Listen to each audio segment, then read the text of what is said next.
ان کو میں چاہیے، انہیں جو تکلیف ہے مجھ سے، یزید کو، یزیدیوں کو جو تکلیف ہے مجھ سے، تم سے کوئی تکلیف نہیں، وہ مجھے شہید کر دیں گے، اس کے بعد وہ کسی کو نہیں ڈھونڈیں گے۔ ایک کام کرو، میں آج تم سے کہتا ہوں تم سب چلے جاؤ۔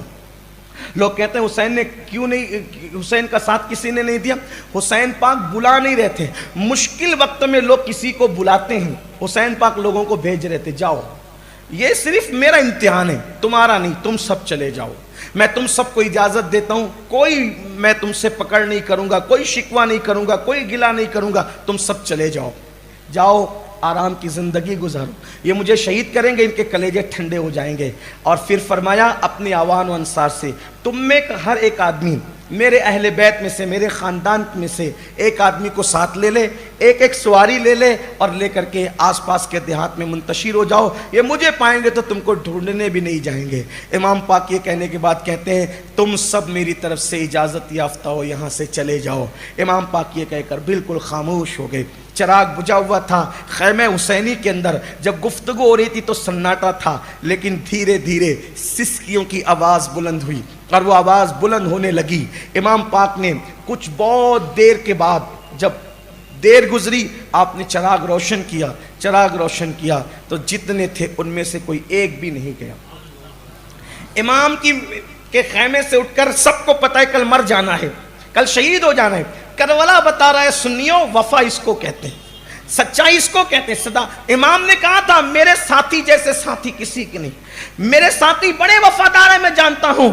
امام پاک نے لیکن چراغ بجانے کے بعد، دیر کے بعد چراغ جلا، سب سسکیوں کی آواز تھی، فرمایا گئے نہیں؟ تو اس وقت سب سے پہلے غازی عباس اٹھ کے کھڑے ہوئے، مولا ہم آپ کو چھوڑ کے جائیں؟ اگر ہم آپ کو چھوڑ کے جائیں تو آپ کے پاس زندگی گزارنے کا مزہ کیا ہے؟ ہم اس زندگی پہ لعنت کرتے جو حسین کی بے وفائی کے ساتھ ہو۔